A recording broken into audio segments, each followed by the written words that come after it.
Vous êtes sur TV5 Monde, soyez les bienvenus dans ce nouveau numéro de Kiosque. Ravi de vous retrouver comme tous les dimanches. Au sommaire, aujourd'hui, nouvelle mesure de rétorsion cette semaine de la République démocratique du Congo contre la Belgique. Pourquoi les relations sont-elles devenues si tendues? Pourquoi maintenant? Quels sont les liens aujourd'hui entre la RDC et son ancienne puissance coloniale? Il vaudrait peut-être mieux pour le Canada qu'il n'y ait pas d'accord plutôt qu'un mauvais accord. En visite aux États-Unis, le Premier ministre canadien a-t-il menacé de retirer son pays de l'ALENA, où en est la difficile renégociation de l'accord de libre-échange nord-américain?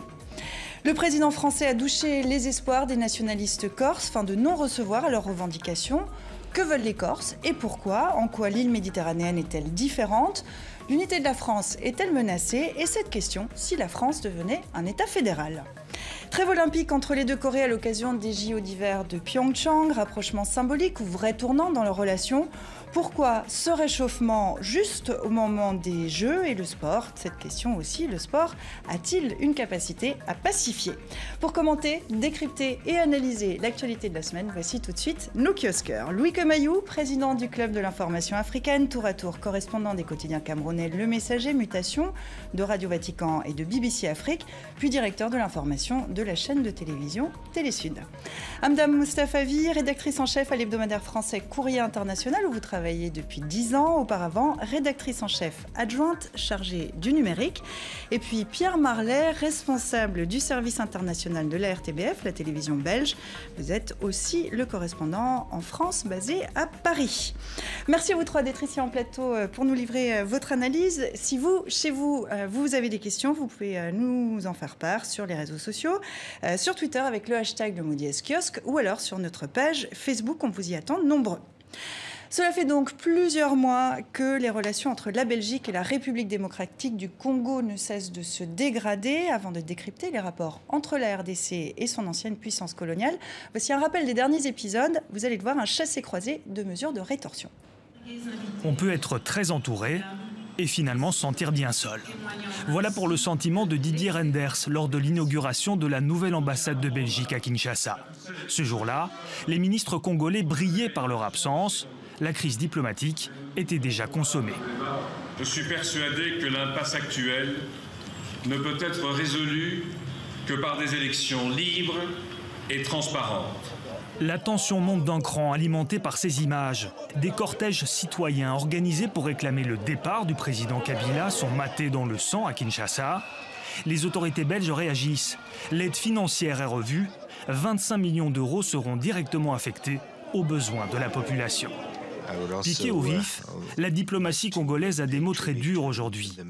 Par communiqué, le ministre congolais des Affaires étrangères estime que la coopération au développement belge n'est ni indispensable aux autorités congolaises, ni vitale pour la vaillante et mature population du pays, et de se demander ce que la Belgique peut encore faire pour le peuple congolais, qu'elle n'ait pu faire ni pendant les 80 ans d'une colonisation des plus atroces, ni pendant la période postcoloniale.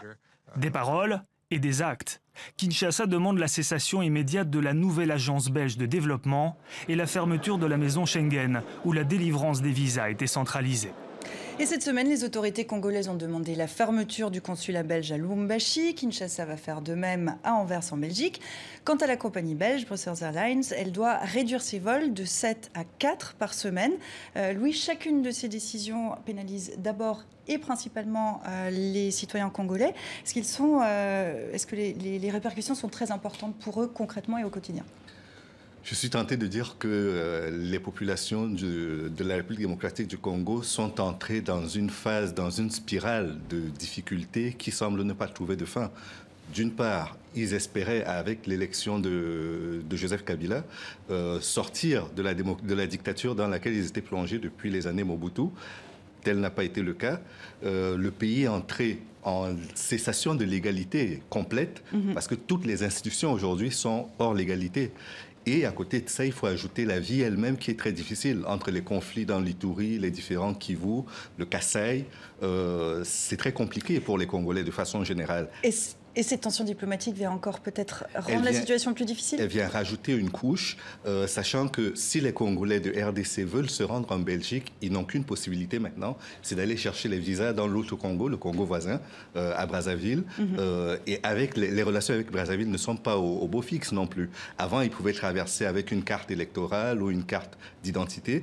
Ce n'est plus le cas aujourd'hui. Donc la plus grande capitale de la francophonie, parce que Kinshasa est aujourd'hui la plus grande ville de la francophonie, est carrément isolée et complètement dans une situation de paralysie institutionnelle. On va s'intéresser à ce qui se passe côté congolais, à ce qui se passe aussi côté belge. Ça fait plusieurs mois qu'il y a cette détérioration progressive des relations entre les deux pays. Pourquoi les rapports sont devenus si tendus récemment? Est-ce qu'il y a un déclencheur? Le déclencheur, c'est toujours la question, évidemment, de la succession de Joseph Kabila. Normalement, des élections devaient avoir lieu l'an dernier. Elles n'ont pas eu lieu. Elles auront lieu l'an prochain. Et c'est vrai que la logique, si vous voulez, c'est que c'est un petit peu la Belgique qui est en pointe sur le plan diplomatique dans les relations avec l'ancienne colonie. Alors pour le meilleur et pour le pire, parce que ça complique évidemment la donne à cause, bien sûr, du passif. C'est un petit peu comparable à la situation de la France avec l'Algérie. Il y a là tout un passé qui évidemment permet de ressusciter toutes les tensions imaginables. Côté congolais, c'est très bien de pouvoir taper sur la Belgique en quelque sorte, de dire en fait finalement c'est le réceptacle de tout ce qui ne va pas. Et côté belge, eh bien, on se sent investi de la mission de continuer à s'occuper en première ligne du Congo.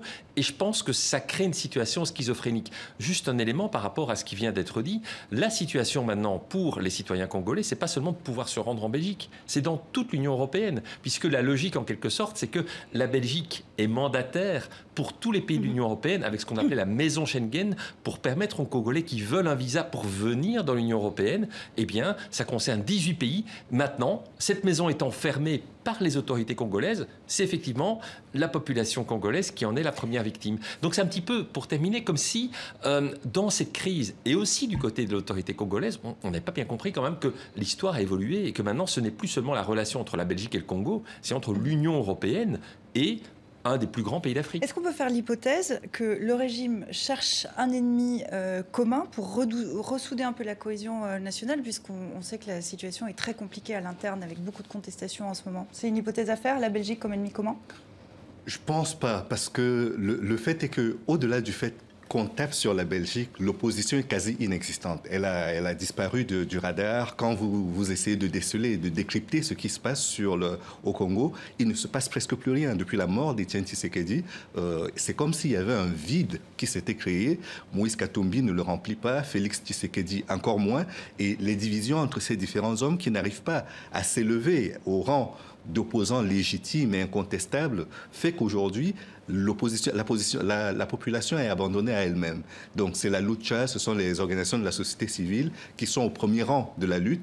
Et aujourd'hui, l'Église catholique et d'autres églises commencent à prendre également le rang de l'opposition. Ce n'est pas leur rôle, mais ces institutions se trouvent quasiment obligées de prendre cette position-là afin de faire en sorte que le droit aux populations de se rebeller par rapport à des situations qui ne leur conviennent pas, que ce droit soit exercé.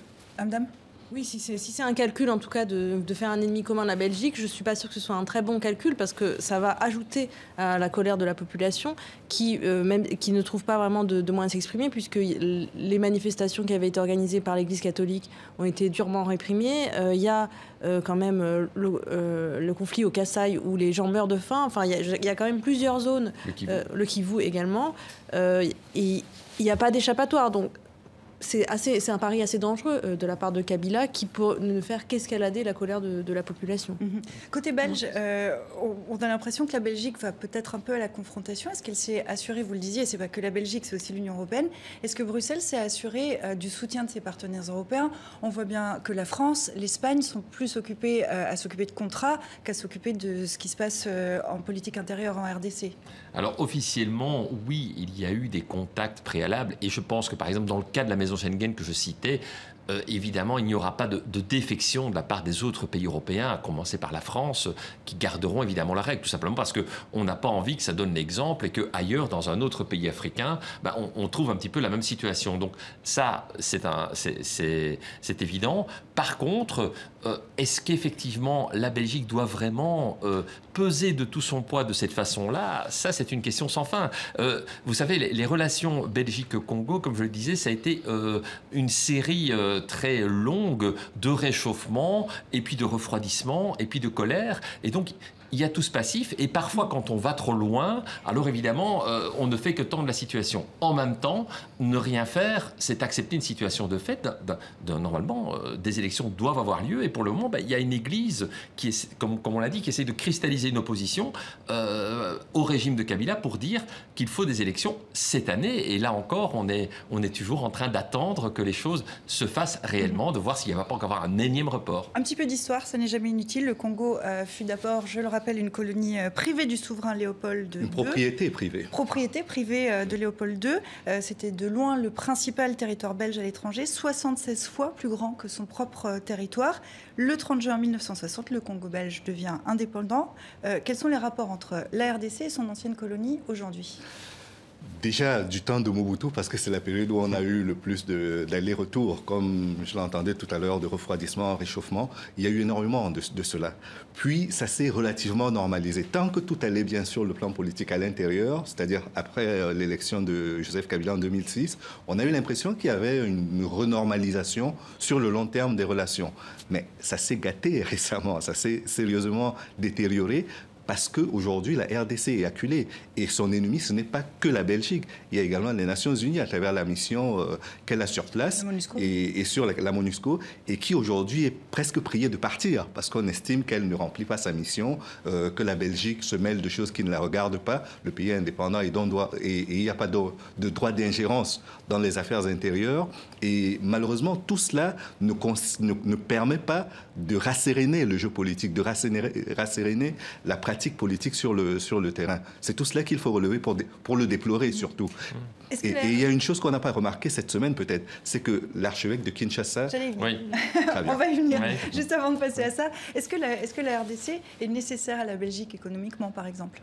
Bon, écoutez, maintenant la situation a fortement évolué et donc il y a les liens du passé qui restent des liens privilégiés, mais désormais en Afrique, on le sait, pour tous les pays européens d'ailleurs, il y a d'autres parties du monde qui viennent investir, à commencer évidemment par le monde asiatique, par la Chine, qui est très présente au Congo, comme elle est présente dans d'autres pays d'Afrique. Donc les choses, bien sûr, évoluent à ce niveau-là.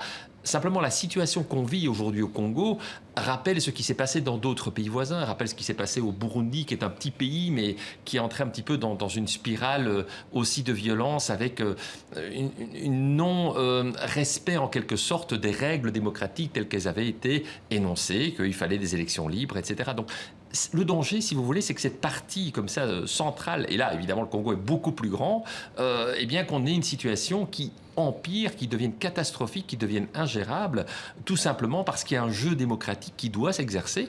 Et pour l'instant, la seule force nationale qui continue d'exister au Congo et qui cherche à fédérer les choses pour tenter une conciliation, c'est l'Église qui, je pense, a un rôle crucial à jouer, mais on voit que c'est également maintenant très tendu aussi, et on essaie de personnaliser le combat du côté des autorités congolaises. On dit oui, mais c'est pas l'Église, vous savez, c'est un archevêque qui sort de son rôle. Alors on va y venir justement, parce que c'est l'autre actualité de la semaine en RDC. Mardi, le pape a nommé Monseigneur Fridolin Ambongo archevêque coadjuteur de Kinshasa aux côtés du cardinal Laurent Monsengo. Ça veut dire qu'il va lui apporter son soutien, mais ça veut aussi dire qu'il lui succédera en cas de décès ou en cas de démission. Tout cela alors que la puissante Église catholique est passée du rôle de médiateur à celui d'opposant, on peut dire ça.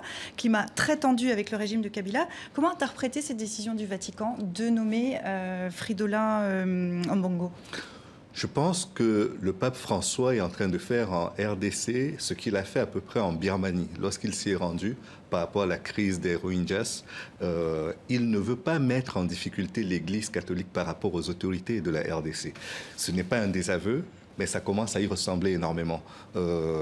Monseigneur Monsengo a quand même été d'abord évêque de Kisangani avant de devenir évêque de Kinshasa. Il a dirigé la conférence nationale souveraine au Zaïre, qui est devenu après la RDC. Et il est en train aujourd'hui, à travers la Senco, d'imprimer une image de l'Église catholique qui est celle d'une église carrément dans le jeu, un peu comme en Amérique latine, je ne sais plus comment on l'appelait en Amérique latine. La théologie de la libération. La théologie de la libération. Et donc ça, avec un certain pape, peut-être que ça aurait marché, mais là on a le pape François en face qui ne suit pas tout à fait.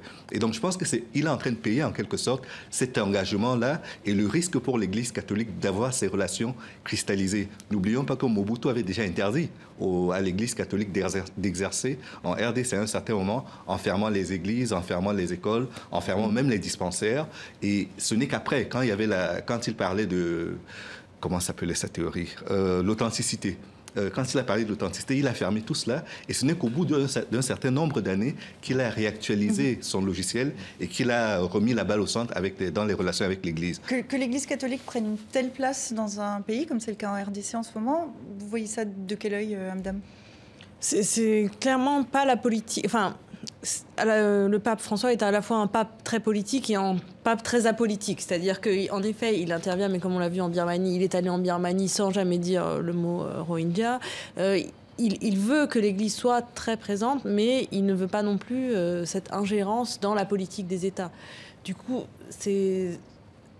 Là où il n'y a pas d'autre opposition, comme le soulignait très bien Louis tout à l'heure, il faut quelqu'un qui fédère. Alors l'Église a essayé en RDC, c'est sous l'égide de l'Église qu'ont été signés les accords, mais à ce jour, on peut se dire, est-ce que vraiment c'est une bonne chose qu'elle prenne un rôle politique? Je ne suis pas certaine que ce soit vraiment... On peut le voir de deux manières, effectivement. On peut l'interpréter de la façon qui vient d'être expliquée, c'est-à-dire que le Vatican dit « Oh là, attention à Monseigneur Monsongo, attention, normalement, la vocation de l'Église n'est pas de jouer un rôle politique de premier rang, conciliation d'accord, maintenant, rôle d'opposant, ça devient gênant. » C'est une hypothèse. L'autre hypothèse, il faudra voir, évidemment, comment ça va se passer avec maintenant le co-religionnaire, le coadjudicateur de Kinshasa, Mbongo. Il faut voir quel rôle il va jouer. S'il reprend le même rôle que Monsongo et qu'il n'y a pas de dissension, c'est peut-être aussi un message à dire, voyez que nous, on organise la transition de manière normale, on laisse un peu la place. C'est aussi un message qui pourra être ressenti, surtout si les choses se passent bien et qu'effectivement la fédération du peuple congolais autour de son Église continue à s'affirmer et que l'Église... Donc en fait, il est trop tôt pour pouvoir répondre clairement à la question. Pour conclure rapidement. Le fait est que l'Église catholique aujourd'hui est la seule institution qui a encore une légitimité et qui a encore un commandement vertical en République démocratique du Congo. Voilà, c'est ce qui fait aujourd'hui qu'elle est capable de s'exprimer et d'avoir un point de vue qui est suivi par la population. Et l'Église catholique soutient le comité laïque de coordination. Une nouvelle marche est annoncée pour dans 2 semaines. Et on suit tout ça de très près à Kiosque, comme vous le savez. Cette semaine encore, dans l'actualité, c'était la 9e fois depuis l'élection de Donald Trump que le Premier ministre canadien faisait campagne aux États-Unis. On le sait, la renégociation de l'ALENA est compliquée, pénible. Il s'agit de cet accord de libre-échange nord-américain entre le Canada, les États-Unis et le Mexique. Et on va parler de cette tournée américaine de Justin Trudeau avec vous, Emmanuel Latraverse. Vous êtes premier reporter pour le téléjournal de la chaîne de télévision Radio-Canada. Auparavant, vous avez dirigé le bureau parlementaire à Ottawa. Bonjour et merci d'être avec nous en ce matin québécois. On écoute d'abord, et pour commencer, votre Premier ministre, Justin Trudeau. C'était à Chicago mercredi. Nous n'accepterons pas n'importe quel accord. Il vaudrait peut-être mieux pour le Canada qu'il n'y ait pas d'accord, plutôt qu'un mauvais accord.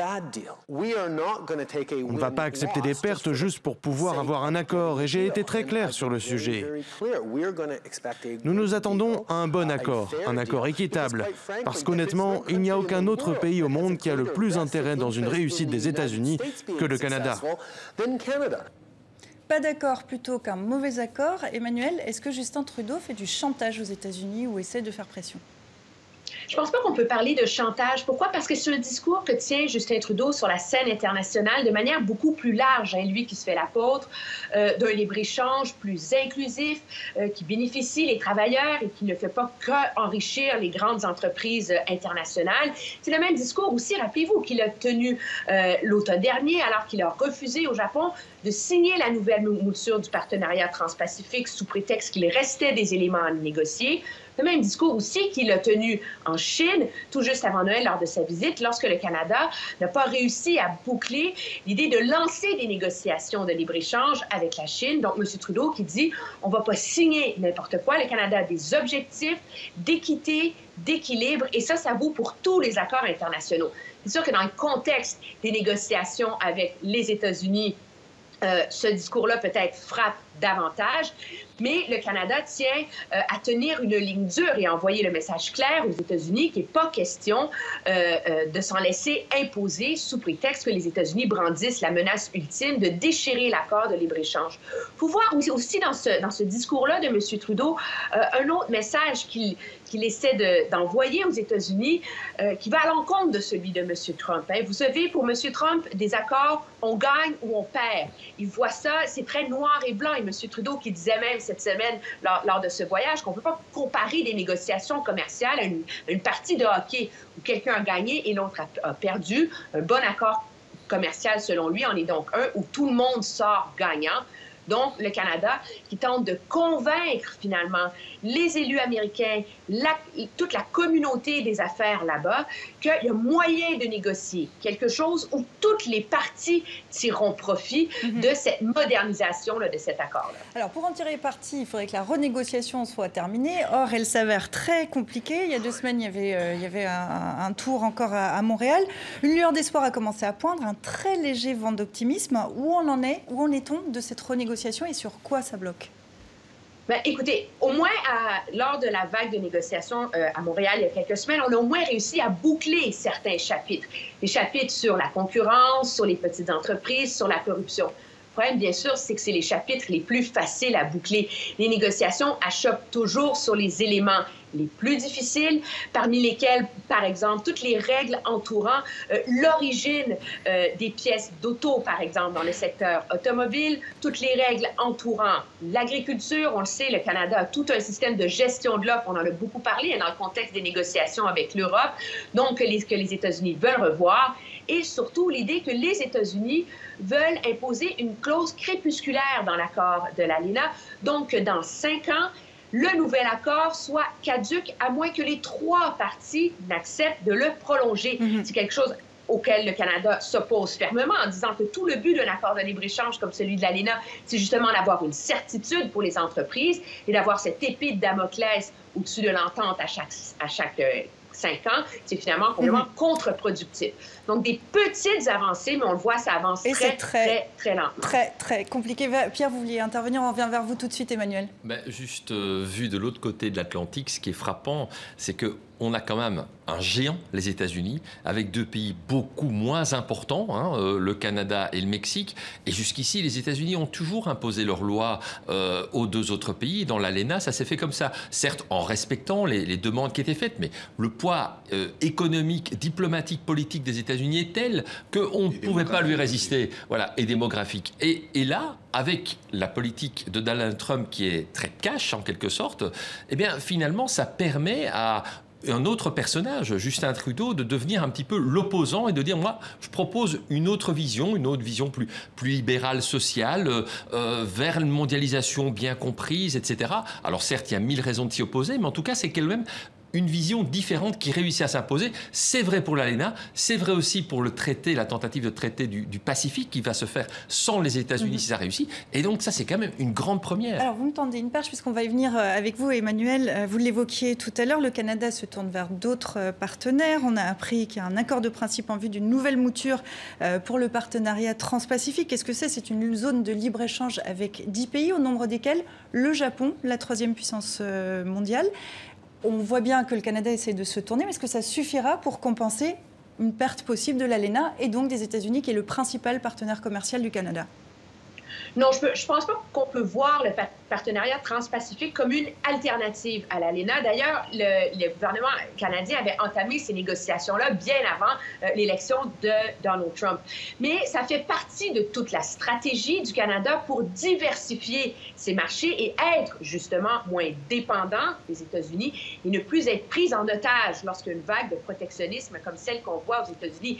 Mais le problème, c'est que la menace que poserait la fin de l'ALENA pour l'économie l'économie canadienne, mais américaine aussi, est très difficile à calculer parce que les deux économies sont tellement intégrées l'une l'autre que c'est difficile de voir comment on réussirait, si vous me passez un québécicisme, de détricoter ce chandail-là. Je vous donne un exemple. Toute la chaîne manufacturière des voitures entre le Canada et les États-Unis, il y a des pièces d'auto qui passent la frontière 9 fois entre le moment où elles sont conçues et le moment où la voiture est mise sur le marché. Alors, on ne peut pas compter sur le partenariat transpacifique pour être une alternative à l'ALENA, mais c'est une porte de sortie pour diversifier les marchés canadiens et d'annoncer que le Canada se ralliait au partenariat transpacifique le jour où les négociations débutaient à Montréal pour une nouvelle ronde de l'ALENA, ça envoyait un signal. On espérait envoyer un signal fort aux États-Unis que le Canada aussi est prêt à jouer très dur. Mais le risque que ça pose par ailleurs, c'est que dans le contexte de ces négociations avec l'Asie, le Canada a fait des concessions importantes sur des secteurs comme l'automobile, comme l'agriculture. Et là, tout le monde se demande si finalement, dans le contexte de l'ALENA, le Canada ne sera pas obligé de faire les mêmes concessions envers les États-Unis. Donc, c'est un jeu, c'est comme une partie d'échecs en 3 dimensions qui s'est Et on va y revenir sur ces relations entre les deux pays. Juste, madame, vous vouliez intervenir?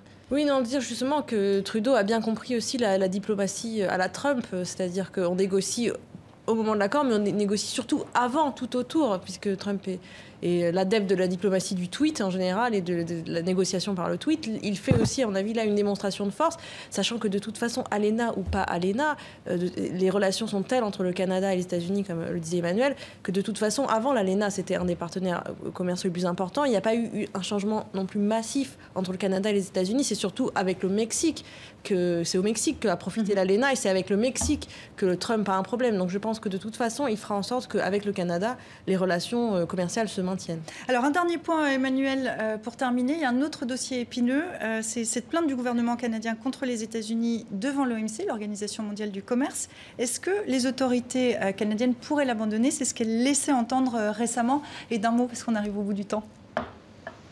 Oui, ça, c'est l'ultime arme à double tranchant. Encore là, c'est une façon pour le Canada d'envoyer le signal aux États-Unis que s'il n'y a pas d'ALENA, au moins on va forcer les États-Unis à respecter les règles internationales. Mais en même temps, ça pose un risque parce que ça peut donner des arguments au président Trump et à l'administration américaine de partir en guerre contre l'OMC, encore une fois. Donc, encore là, c'est un signal difficile, mais le Canada qui veut maintenir la pression pour régler le fameux litige entourant les tarifs punitifs sur le bois d'œuvre canadien exporté aux États-Unis. Un grand merci, Emmanuel, d'avoir été parmi nous depuis un peu loin, mais vraiment, on vous a bien senti avec nous en plateau. À très bientôt et bon dimanche à vous. On continue dans cette émission avec cette question que j'ai pour vous. Qu'ont en commun Napoléon Bonaparte, Tino Rossi et Laetitia Casta? La Corse. La Corse, exactement, où s'est rendu cette semaine le président français Emmanuel Macron. C'est cette île de Méditerranée qui, depuis une quarantaine d'années, est en lutte pour faire valoir sa différence. Regardez.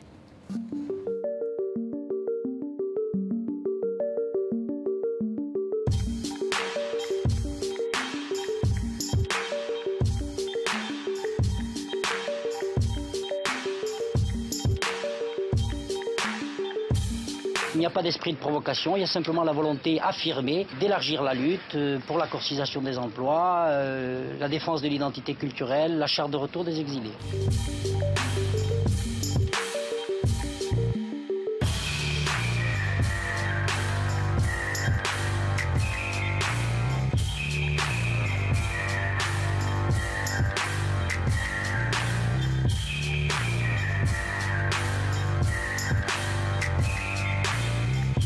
Il y a eu 40 ans d'une histoire extrêmement douloureuse avec des drames, vous l'avez souligné, avec des morts des deux côtés. Un attentat sans précédent a été commis hier soir en Corse.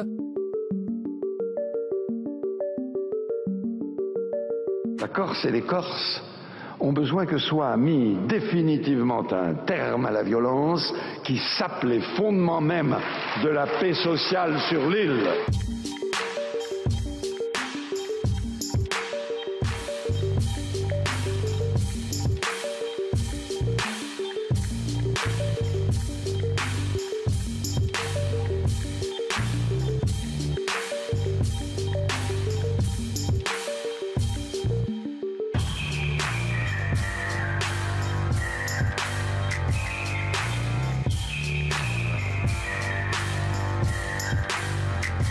Ce chemin, c'est celui de la paix, ce chemin, c'est celui de la démocratie, ce chemin, c'est celui de l'émancipation politique, économique, sociale et culturelle.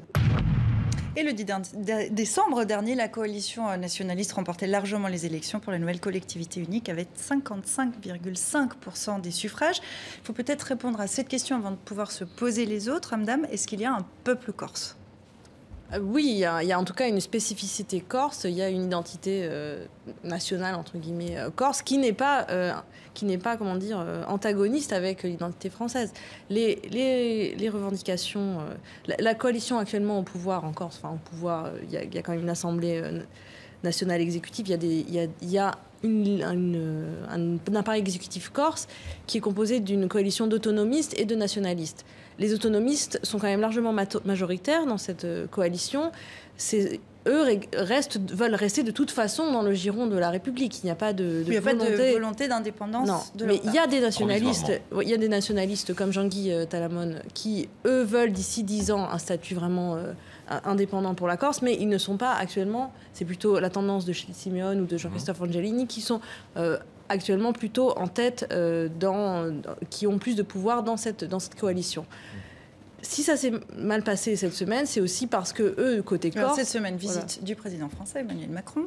Les Corses ont le sentiment, en tout cas, que eux ont fait des concessions, ont justement ramené la paix, depuis que les nationalistes sont au pouvoir en Corse. Il y a beaucoup moins, il y a quasiment plus toute cette violence. Voilà, il n'y en a plus de toute cette violence qu'on a pu voir là. Il y a une reprise économique, il n'y a plus ces grèves massives de la SNCM. Enfin, il y a quand même une amélioration globale et eux espéraient un peu, pendant cette visite, un retour.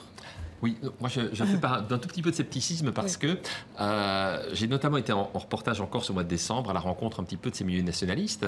En fait, je suis tout à fait d'accord avec vous pour dire qu'il y a un retour au calme, à la démocratie, et donc il y a un abandon de la lutte armée qui n'est pas qu'en Corse, c'est une tendance générale autonomiste qu'on a vue en Europe, au Pays Basque avec le TA, qu'on a vu en Irlande avec l'IRA. Donc voilà, tendance de se dire, si on veut obtenir des choses, c'est peut-être pas plus mal de le faire de manière démocratique, négociée, etc. Après tout, tant mieux. Effectivement, c'est difficile de défendre cette violence-là, en tout cas.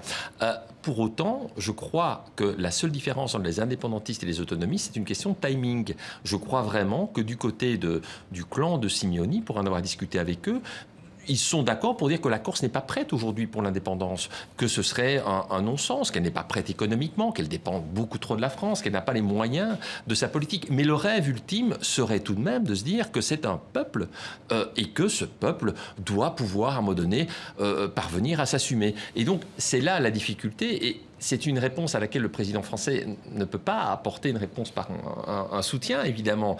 250 ans, tout de même, que la Corse est française. C'est plus longtemps que Nice et la Savoie. Donc, je veux dire, c'est impossible pour lui de donner un accord, par exemple, au fait qu'il y aurait On va voir quelles sont les revendications de cette semaine. On va regarder déjà cette une du quotidien français La Croix. La Corse, quelle histoire. Selon la presse française, c'est un Emmanuel Macron droit dans ses bottes qui a douché les espoirs des nationalistes corses. Lors de son déplacement sur l'île, il s'est montré ferme, fin de non-recevoir aux revendications sur place, comme par exemple la co-officialité de la langue corse et le statut de résident. La seule concession, c'est l'inscription de la Corse dans la Constitution. Qu'est-ce que ça impliquerait de reconnaître la spécificité corse dans la Constitution ? En quoi c'est avant tout symbolique. Et comme vous le dites, pour un État comme la France, tout de même, qui est extrêmement centralisé, extrêmement jacobin, comme on dit, c'est quand même une grande première. Et déjà, il est critiqué par certains milieux en France qui disent, vous vous rendez compte, si on fait ça pour la Corse. Donc voilà, c'est déjà un premier pas important, mais c'est symbolique. Par contre, sur des revendications extrêmement précises, c'est ça que je voulais dire, le statut de résident, c'est beaucoup plus compliqué. Alors, le statut de résident, pour expliquer, c'est si vous êtes un Français du continent, un étranger, il faut que vous soyez pendant 5 ans locataire en Corse avant de pouvoir acheter. Oui. Et voilà. Et donc, si vous donnez ça en Corse, alors pourquoi vous ne le faites pas pour l'île de Ré ou pour toute autre situation en France où il y aurait une pression immobilière? Et donc, c'est ça qui est compliqué pour le président Macron de dire oui. Ce qui est compliqué, pour rester dans la roue de mon confrère, c'est que la Corse n'est pas le seul département qui demande cela. Vous irez en Nouvelle-Calédonie, les accords de Nouméa, ils sont encore en cours de négociation et il n'est pas certain que si on accordait une exception aux Corses, la Nouvelle-Calédonie ne demanderait pas pareil. Il n'est pas certain qu'au niveau des Antilles, on n'aurait pas les mêmes revendications. Donc la France, là, est en train de défendre une forme d'État qui est la sienne, très centralisée, assumée comme telle, et sur laquelle, pour l'instant, le débat ne peut pas être ouvert. On le salue, mais je pense que cela aurait été bien dans les négociations de la France avec certains pays africains également. On le voit notamment dans la guerre dans le Sahel, où le Mali, par exemple, a une partie de son territoire qui est coupée et occupée par des rebelles, et la France a interdit à l'armée malienne d'entrer dans certaines villes pour éviter qu'il y ait des règlements de compte. Mais ce que je veux dire, c'est que ce qui vaut pour la France, en France, devrait valoir pour les partenaires de la France chez eux également. Amdam. Oui, mais justement, la Corse n'a pas le statut de la Nouvelle-Calédonie. La Nouvelle-Calédonie est bien plus avancée. Elle a une reconnaissance de son insularité. Ce que les Corses réclament, je ne défends pas les Corses, j'explique leur point de vue. Mais c'est une île. Oui, c'est une île. Et justement, cette insularité, contrairement à la Nouvelle-Calédonie, n'est pas reconnue. Ce que disent les Corses, c'est nous sommes une île, ça implique des coûts. Il y a une spéculation immobilière, on le sait, complètement folle en Corse. Il y a un nombre de résidences secondaires incroyable qui empêchent les Corses eux-mêmes de se loger. Donc, toutes ces revendications, elles naissent aussi d'une réalité sur le terrain. La réponse d'Emmanuel Macron, c'est de dire on va investir, on va développer l'emploi, on va développer l'économie, et ça va répondre en partie au problème. Mais du côté des Corses, c'est de dire pourquoi nous, justement, on n'a pas le même statut que la Nouvelle-Calédonie, et ils ont encore l'espoir que dans la négociation... Alors, ce qui va dans le, pardon, je vous coupe, mais ce qui va dans le sens des Corses, c'est que tous les pays en Europe qui ont des îles, c'est vrai, leur accordent un statut particulier, et ce que demandent les Corses serait peut-être même en dessous de ce qu'ont obtenu les autres Alors, si on compare, par exemple, avec l'Italie, effectivement, c'est un État fédéral, et donc, il y a effectivement les régions, la Sicile, la Sardaigne, mais au même titre que les autres régions, ont beaucoup plus de pouvoir. Je viens d'un pays extrêmement fédéralisé, donc je sais de quoi je parle, et je peux vous dire que parfois, ça crée énormément de problèmes aussi. Arriver à se mettre d'accord parfois pour un projet national, bonjour. On n'en est pas là, c'est extrêmement différent, mais la particularité corse, c'est une situation schizophrénique, c'est qu'à la fois, il y a effectivement une volonté, comme on est sur une île, d'affirmer une identité, et qui est là, avec une langue qui est présente, qui existe, avec une université qui est au cœur de son île, et donc tout ça existe, et une volonté aussi de développer son propre secteur agroalimentaire et de ne pas être simplement dépendant du continent, et tout ça est très respectable et positif et sympathique. Et d'un autre côté, il y a tout de même aussi cette vieille revendication de dire « Ah là là, on n'a pas besoin de la France », mais alors qu'on en a quand même besoin sur un plan strictement économique. Vous parliez de la langue, donc il y a ce refus d'Emmanuel Macron sur cette question de la co-officialisation du corse. Justement, je m'adresse à vous. La Belgique, 3 langues nationales. En quoi ça serait grave de reconnaître le corse comme langue co-officielle ? Je ne sais pas si ce serait grave en tant que tel. Ou dangereux. Je crois que ce que craint Emmanuel Macron, pour parler franchement, c'est qu'évidemment, les gens qui vivent en Corse et qui ne connaissent pas le corse seraient en quelque sorte des citoyens de seconde zone par rapport à ceux qui connaissent le corse. C'est un petit peu la situation que l'on vit en Catalogne avec toute la tension que l'on connaît entre ces Espagnols immigrés à l'intérieur de la Catalogne et qui doivent mettre leurs enfants en catalan. Et voilà, c'est ce qu'on a connu en Belgique, qu'on connaît évidemment, mais là les choses sont claires. Si vous habitez en Flandre, ben oui, vous devez mettre vos enfants à l'école en néerlandais et tous les services sont en néerlandais. Voilà, c'est clair, c'est net. Ça n'était pas comme ça il y a un siècle. Et sans doute que du côté de la France, on n'a pas envie de mettre le pied là-dedans avec la Corse. En gros, la question qui sous-tend tout ça, c'est est-ce que la question corse menace l'unité de la France ? C'est ce qui fait peur. Oui, elle menace, parce que, encore une fois, je vais parler des îles, des Antilles. Le fait est qu'aujourd'hui, ce que la Corse obtient, les Antillais ne l'ont pas encore. Et ils ont fait des revendications, notamment contre la vie chère, liées au fait que leur statut insulaire, des produits que vous achetez à Paris, par exemple, à 2 €, on va pas citer de marque pour ne pas... À 2 €, vous les retrouvez facilement à 8, 10, voire plus aux Antilles, simplement parce qu'il y a des accords économiques qui font qu'ils ne peuvent pas acheter à côté. Ils sont obligés d'acheter, d'importer de Paris. Donc en fait, ce que vous nous dites, c'est si on crée un précédent avec la Corse, on ouvre la boîte de Pandore, et qu'est-ce qui empêcherait soit la Guadeloupe, soit même le Pays Basque de demander la même chose? Absolument, oui. La difficulté, elle est là, c'est-à-dire d'arriver à tenir ce langage-là aux Corses et d'expliquer aux autres que vous faites partie de la France, mais vous n'êtes pas comme les Corses, on ne peut pas vous accorder. Oui, surtout qu'Emmanuel Macron n'est pas aveugle, il voit bien qu'on est dans une tendance européenne, voire mondiale, de revendication des régionalismes. Tout le monde a les yeux rivés sur la Catalogne, même si ce n'est pas du tout la même chose qui se passe. Mais voilà, de fait, les régions riches en Europe, la Lombardie, la Vénétie... C'est pas le cas de la Corse, hein. Voilà. Oui, c'est pas le cas de la Corse, voilà. C'est pour ça que la Corse ne peut pas se permettre d'aller aussi loin. Mais il y a quand même... Bon, le mouvement catalan a réduit cette sympathie, mais il y a eu à un moment donné une sympathie pour les mouvements un peu autonomistes. La façon dont la Catalogne, dont tout s'est déroulé en Catalogne, a quand même beaucoup réduit ce sentiment et un peu ramené tout le monde à la raison sur le fait que même dans l'Europe, même dans l'Union européenne, les régions ne peuvent pas vraiment vivre de manière indépendante. Juste d'un mot, en fait, ce que vous disiez sur Emmanuel Macron ne veut pas créer de précédent en France, c'est un petit peu la même chose comme l'Union européenne vis-à-vis de la Catalogne. Elle ne veut pas créer de précédent parce qu'autrement, la boîte de Pandore va exploser. C'est un petit peu la situation vue en France de la Corse par rapport à la Catalogne en Europe. Et voilà pour la question corse. On va continuer maintenant, on va parler de diplomatie du sport, voire même de diplomatie à ski, on peut presque dire ça. Les relations entre les deux Corées se réchauffent tellement que c'est à se demander si la neige va tenir jusqu'à la fin des Jeux d'hiver de Pyeongchang. C'est une véritable trêve olympique avec une délégation de haut rang venue du Nord, une équipe de hockey commune, etc. Le président du comité international olympique ne cache pas sa satisfaction. Les Jeux olympiques d'hiver de Pyeongchang 2018 permettent l'ouverture d'une nouvelle ère dans la péninsule coréenne. L'esprit olympique a rapproché les deux parties qui, depuis bien trop longtemps, sont séparées par la défiance et l'animosité. L'esprit olympique a apporté un réel espoir pour un futur meilleur pour chacun dans la péninsule coréenne. Alors, depuis 1950, la Corée est coupée en deux. Après 3 ans de guerre, les deux pays sont toujours officiellement en conflit. L'armistice signé n'a jamais accouché d'un traité de paix. Autant dire que c'est une vieille histoire. Ces JO, c'est un rapprochement symbolique ou c'est un vrai tournant dans leur relation, Hamdam ?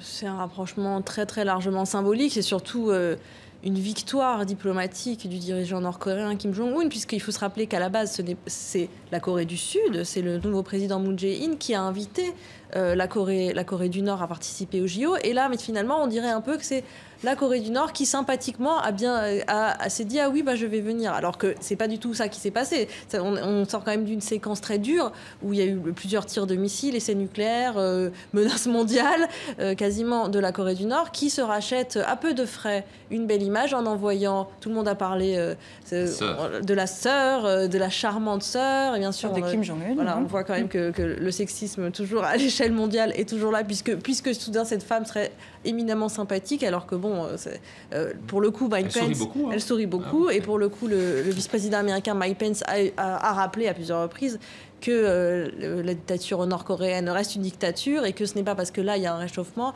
que à terme ça va s'arranger. Après, la Corée du Sud a la volonté, le nouveau président en Corée du Sud. Il faut rappeler que la Corée du Sud, c'est une des rares démocraties de l'Asie qui a très envie d'essayer de résoudre cette situation, même si finalement la population sud-coréenne n'est pas tellement préoccupés par ce problème. En tout cas, ne veulent pas vraiment la réunification et tout ce que ça pourrait engendrer. On va regarder la une du quotidien national anglophone canadien The Globe and Mail. Du feu, de la glace et de l'unité. Comme en 2000, 2004 et 2006, les athlètes défilent au sein de l'équipe unifiée de la République populaire démocratique de Corée. Les deux Corées mettent leur rivalité de côté le temps des Jeux. À qui va profiter cette trêve le plus ? Moi, je crois que ça va surtout profiter à la Corée du Nord. Le fait est que la Corée du Nord a déjà phagocyté l'image des Jeux Olympiques. On ne parle pas beaucoup de la Corée du Sud, on parle de ce projet, de ces rapprochements entre les deux Corées. C'est déjà une énorme victoire. La deuxième victoire, c'est que le lien qui unissait de façon presque indéfectible les États-Unis et la Corée du Sud connaît une fissure. C'est que là, malgré toute la surenchère verbale qu'il y a eu autour du bouton atomique, nucléaire, il passe aujourd'hui pour ringard. Parce qu'aujourd'hui, ce qui compte, ce n'est plus le point de vue de Donald Trump ou des États-Unis. Ce qui compte, c'est l'unité à nouveau de la Corée. Et c'est ça qui est dans la balance. Et je pense qu'au-delà du fait qu'il a réussi à phagocyter les Jeux, le leader nord-coréen aujourd'hui s'inscrit dans une démarche telle qu'il affirme sa puissance, il est une puissance nucléaire et il imprime son agenda par rapport aux réconciliations. Et c'est ce que veut le régime de Pyongyang, c'est une reconnaissance à l'international. Est-ce que dans cette séquence-là, c'est une main tendue vers les États-Unis pour calmer le jeu ou c'est un bras d'honneur ? Ah non, c'est plutôt un bras d'honneur. C'est extraordinaire ce qui s'est passé en un mois. On passe d'un pays complètement isolé diplomatiquement, où on croit que la Chine va commencer à faire pression parce que, décidément, Pyongyang va trop loin avec ses essais nucléaires.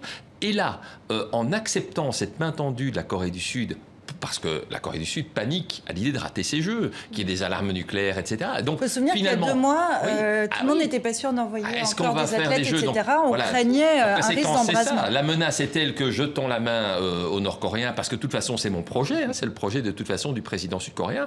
Et donc, le président nord-coréen tend la main. Je suis sûr que là derrière, il y a la Chine. Il y a vraiment une réussite diplomatique extraordinaire de la Corée du Nord, de la Chine. Et finalement, le pays qui est en jeu, c'est les États-Unis. Alors que le président japonais était présent et a participé. Le Premier ministre japonais a participé au dîner en présence de la Corée du Nord. Donc finalement, l'isolement, très symboliquement, c'est plus Pyongyang, c'est Washington où Mike Pence s'isole et ne va pas manger avec les autres. C'est vraiment une défaite diplomatique incroyable qui, à mon avis, a laissé des traces. Et alors qu'on décrit systématiquement Kim Jong-un avec un style tout à fait inapproprié comme un fou, mais qui finalement se révèle être un fin diplomate. C'est la surprise. Oui, c'est pas un fou. C'est un fou dangereux dans le sens de la sécurité mondiale, mais en tout cas en diplomatie, il joue toujours très finement. Il y a toujours un très bon timing. Il a fait un défilé militaire la veille des JO quand même, sans envoyer de nouveaux missiles, donc on peut estimer que c'est une sorte. Et un défilé militaire qui a été avancé, qui aurait dû avoir lieu en avril, qui a été avancé tout à fait des Jeux.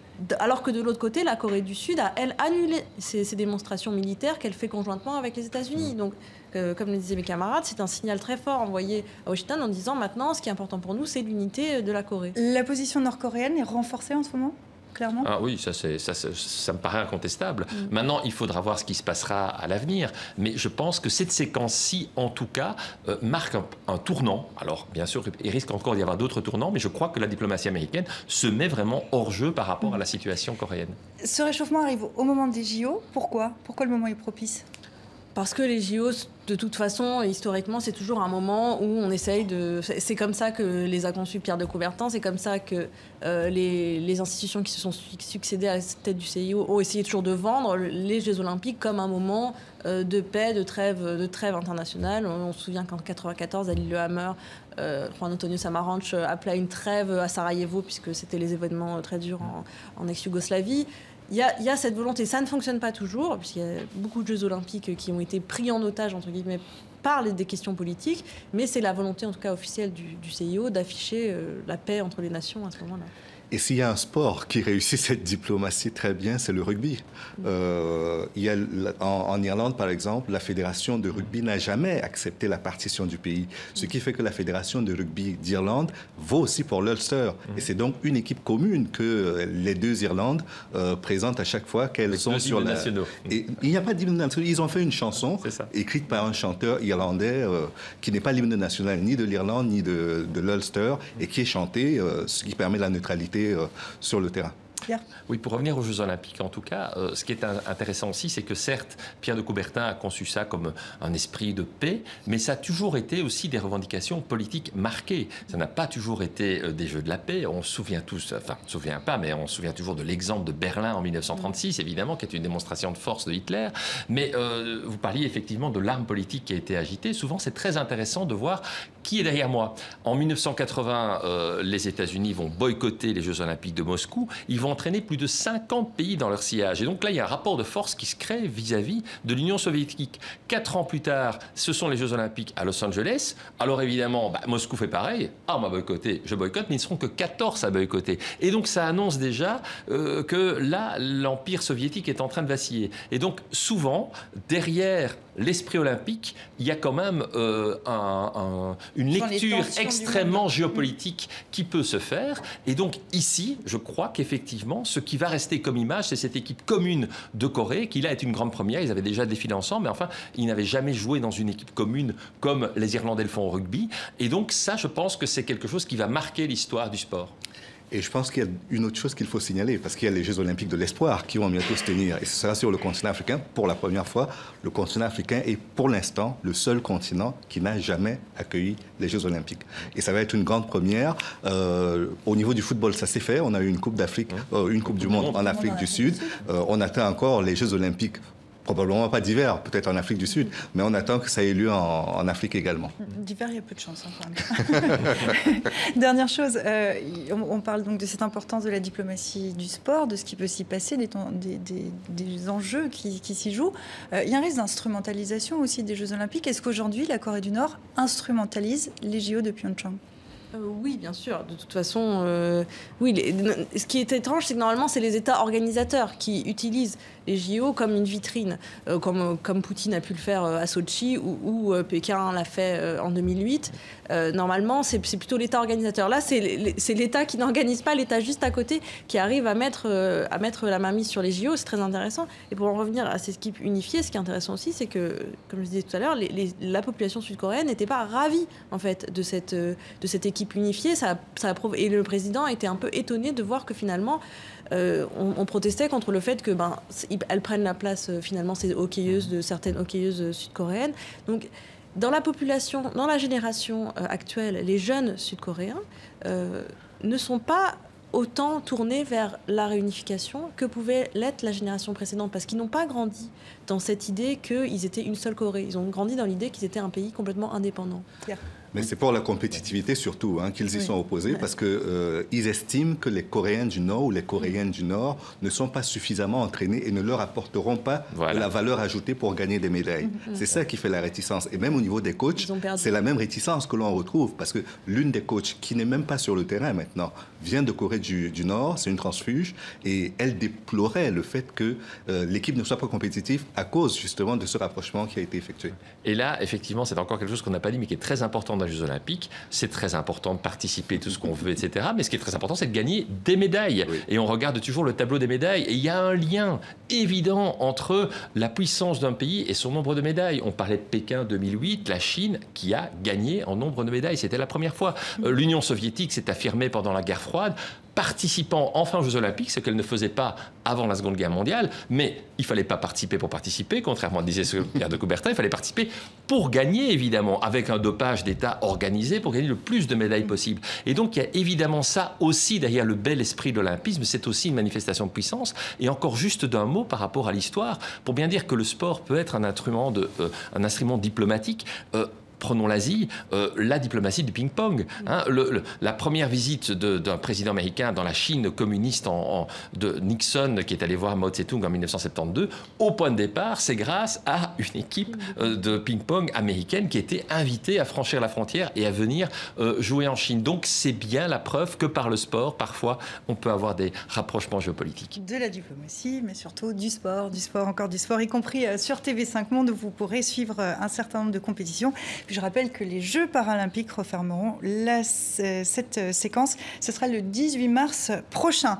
On va passer à la semaine de Dilemme qui revient sur ces Jeux olympiques, les JO d'hiver, avec donc les deux Corées qui s'affichent ensemble. Les dirigeants font, vous allez le voir, vous le voyez, lever de la victoire. Sauf que, regardez bien, en fait, Kim Jong-un fait les cornes à son homologue du Sud. JO toujours, pas d'athlètes syriens en compétition. Ils ont été testés positifs au sarin, explique le président du CIO. Le régime de Damas est accusé de plusieurs nouvelles attaques chimiques. À noter que depuis lundi, plus de 240 civils ont été tués. L'armée bombarde avec une intensité inédite le fief rebelle de la Ghouta orientale.